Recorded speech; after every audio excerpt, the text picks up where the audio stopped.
So today I just want to share a little bit of a personal story with you. When I was about 35 years old, so a little over 10 years ago, I had a really bad health condition.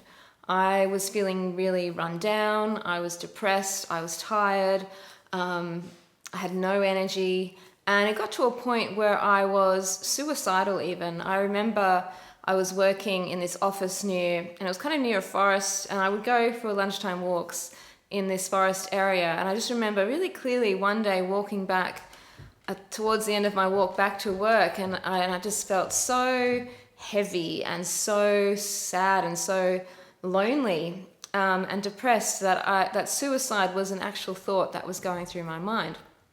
Now, thankfully, I had a friend who could see that I was going through a rough time. She could see that I was really tired and had no energy, and she encouraged me to go see a doctor that she also had been seeing for some health problems that she'd been having.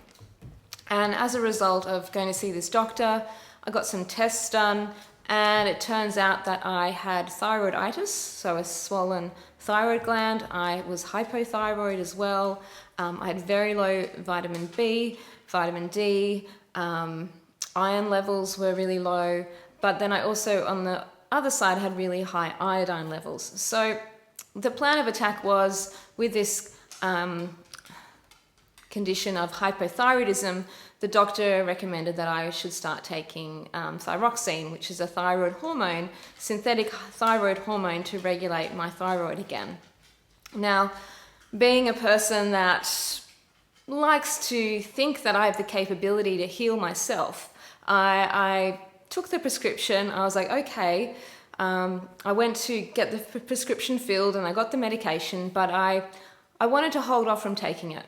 And so I made a commitment to myself to try and work out how I could improve my condition without having to take the medication, because the outlook was that once I started taking this medication, I was going to have to take it basically for eternity until I died. And for me, that was like, that was a big step, because for someone who, like I said, believes in the ability for my body to heal myself naturally with the support that it needs, the thought of taking medication was quite foreign. I mean, I've ever since I was a teenager, I've made a decision not to take, painkillers unless it was like absolutely essential.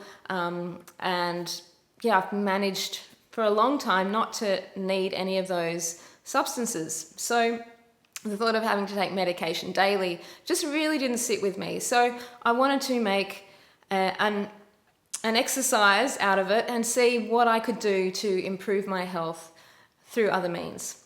And so I got in touch with my macrobiotic counselor and teacher, and we met up, and he suggested some dietary recommendations for me based on how I had been eating and how I could eat to improve my condition. So he actually, and along with the doctor, she also made some similar dietary recommendations. Not that I was eating bad food, but the quality of the food that I needed to improve my vitality and to get more vitamins required a greater quality of raw food or fresher food, not so much cooked and processed food. So, lots of raw salads, even a few juices and things like that, and trying to get all those nutrients into my body as much as possible. And of course, when you're feeling run down and drained, you need to do activities that are going to help increase your energy levels. So resting, of course, is important. At the time, I was working full time. I was a mum, obviously, to my daughter. I was married and, had house duties as well, cooking, cleaning, you name it. And there was, doing all these things to maintain this life that I was living. And it was all taking its toll on me. And I think part of this could have stemmed from, obviously giving birth to a baby a couple of years earlier, not necessarily, putting the effort into recovery from that birth. That did take a lot out of me. And then, battling with even postnatal depression, not that I was ever diagnosed with that, but just having that sense of, not being capable as a mother, which many women no doubt experience, and without the support of the family around me, my family had all moved interstate by this point in time, it was a real struggle. So I made more of an effort to relax and to rest, and not put the housework over my own sense of well-being. And I started going to more yoga classes. I've been practicing yoga for a long time up until this point, but because I was so busy doing everything else, that practice had, gone by the wayside. So putting in those time and effort to rest and rejuvenate, to do yoga, to receive shiatsu massages, to eat better, and, to really look after myself and put myself first.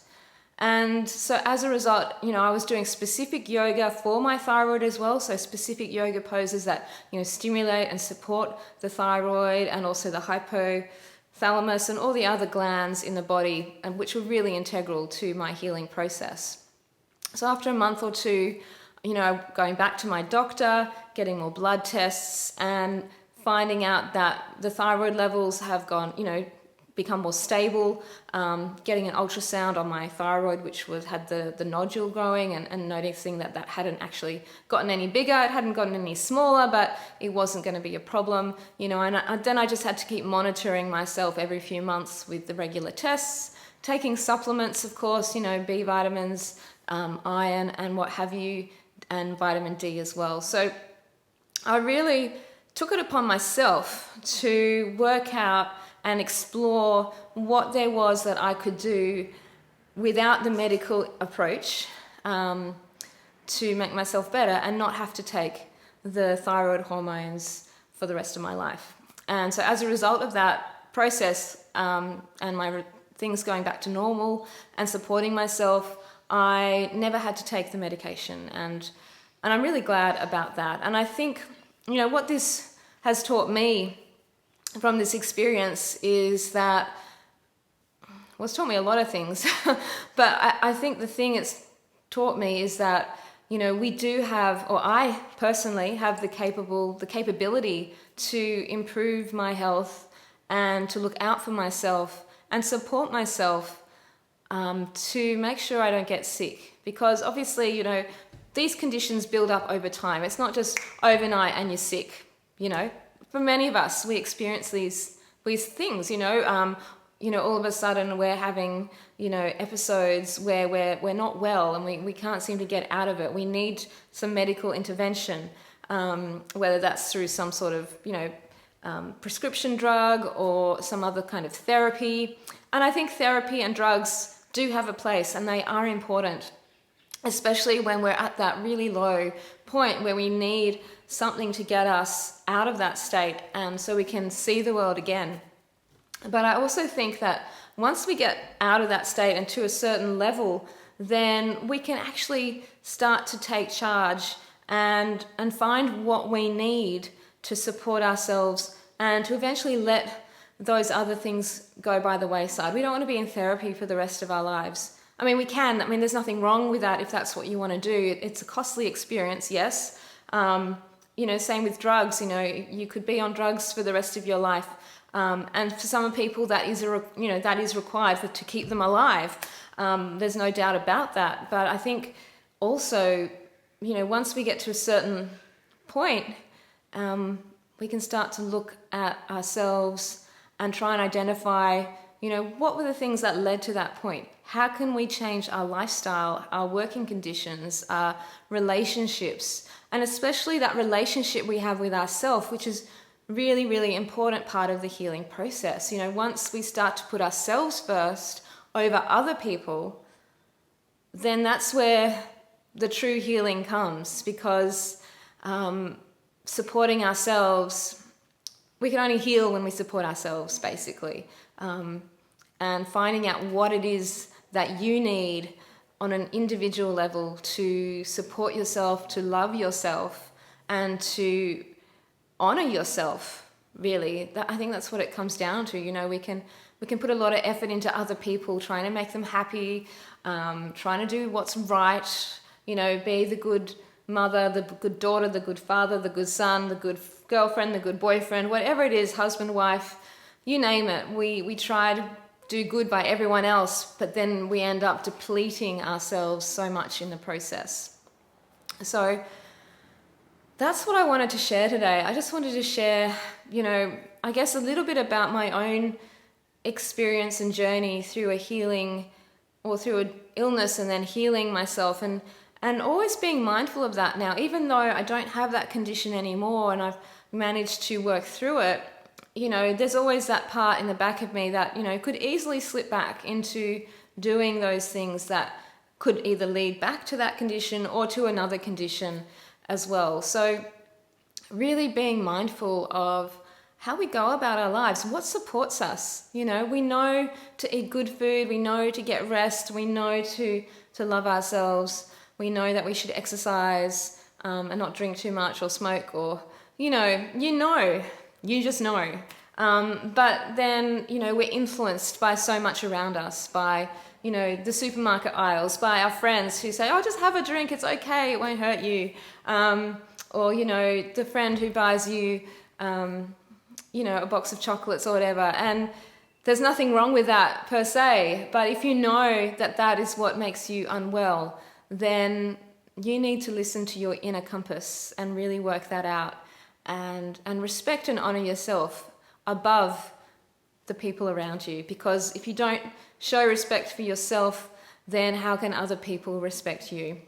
And I know that might sound a bit harsh perhaps, but I think sometimes it is a harsh reality of life that, if we want to survive in this world and live our best life, then sometimes we have to put ourselves first. And maybe not sometimes, maybe more often. Anyway, there's some big ideas for you today. Thanks for listening. Thanks for watching. My name is Leah. I am a yoga teacher. I am passionate about health and well-being. I've been on this journey for many years, and I continue to learn and grow and explore new ideas, and just wanting to share these with you in this particular moment in time. So thank you so much for watching, and I look forward to seeing you again soon.